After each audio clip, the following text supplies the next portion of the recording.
What's happening, everybody? So I was just recently working on this gorgeous Z900 RS Cafe you see standing behind me. Mainly just some maintenance issues, nothing major. It's still waiting on the exhaust to show up, and we're also, well, kind of waiting on the tank to be a little bit lower in gas so that when the exhaust shows up, I can do some airbox modifications that are going to make it run really well with the new ECU flash, which is coming.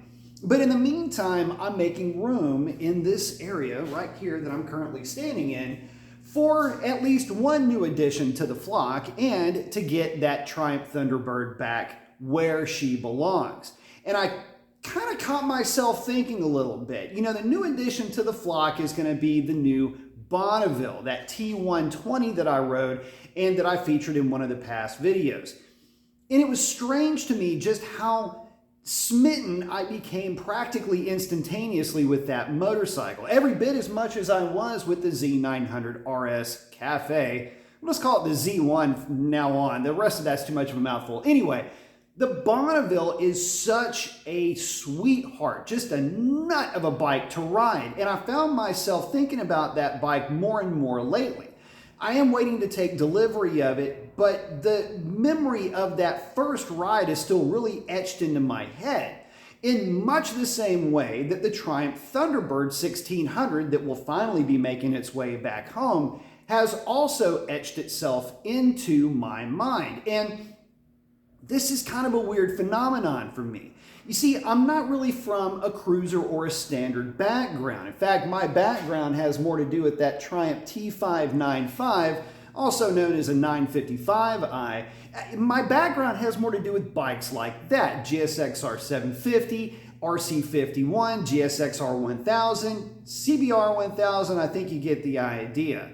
So you would think that I'll be immediately gravitating towards something that would just do obnoxious speeds in the blink of an eye. But what I've found lately is that the partial throttle rip from a dead stop and just the general sense of motorcycling is something that I have found myself to be a lot more attracted to, rather than getting ready for track days and the butterflies and the I can't waits to hit turn ones types of feelings that I used to get. I mean, don't get it twisted, I still would feel that way if I was still drawn to doing track days. And that's not to say that I won't end up getting another track bike and going through all of that again. The chances are kind of leaning in that direction, and as time marches, it starts to lean even further. But the point that I'm making is this: I'm finding myself so attracted to the more standard, the retro, the cruiser type, the torquey type of motorcycles that are the polar opposite of the bikes that I was used to, or at least I had grown accustomed to. Even the riding position is something that has taken me a little bit of time to get used to, and that's even with motorcycles that are still relatively aggressive, like the Kawasaki sitting behind me. The Z1's got a little bit more of a compromise between full-on sport and standard, but even that felt oddly upright. I ended up making adjustments to the bars on that bike just to get it to feel a little bit more aggressive. But the second that I sat on a cruiser like that Triumph Thunderbird 1600, it immediately felt like home, which was weird because it shouldn't have. And then when I sat on the Bonneville, again, oddly enough, it felt like home. It felt incredibly natural, where they really hadn't before. And the trend kind of continues, so much so that the Thruxton and the Speed Twin that I rode also felt as though they were made just for me in some weird kind of way. So in a way, I guess you could say that, well, I am now an evolving elder Squid. I am, I guess, learning that the nuances and the fun and the excitement of the regular motorcycle is every bit as important and every bit as rich and fulfilling as my if it doesn't haul ass, I have nothing to do with it type of a mentality that I used to have. But even more so, I'm discovering that that void that is really between cruiser and outright sport bike is filled with a lot of awesome motorcycles and probably a much more rich riding experience that maybe I was used to. And you may fall into this category as well, especially again if you're of a certain age and you're used to hot rods and super fast sport bikes from the early 2000s.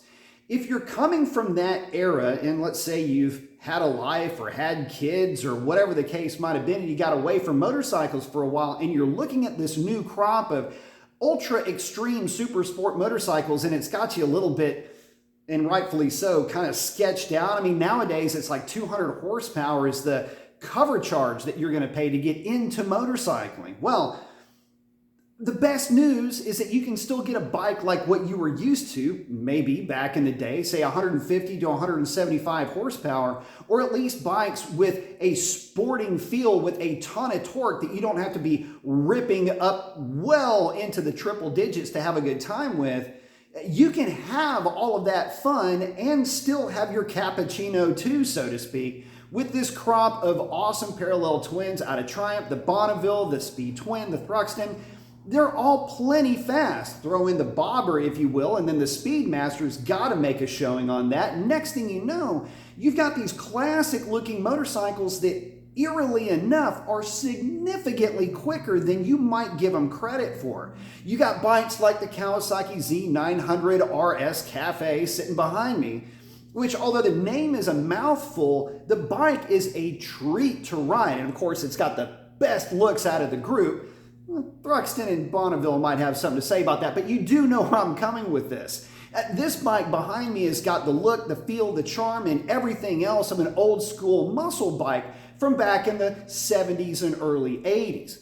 But eerily enough, so do the Triumphs with that big 1200cc parallel twin. And there's plenty of other motorcycles that are out there that can scratch the itch of any elder squid coming back into the school. So guys, what I wanted to do is just take a few minutes, chat about my experiences, bring to you guys a little bit more of the perspective of a guy that had been away from it for just a hot minute, but still had all of the memories and all of the, well, wishful thinking about skill set still fresh in his mind, and could not wait to get back on a bike. And now that I have, well, just like all of us, the school will be growing more and more, I'm sure, in the future. But in the meantime, I am extremely excited to get onto motorcycles that I probably would have looked right past back in the day.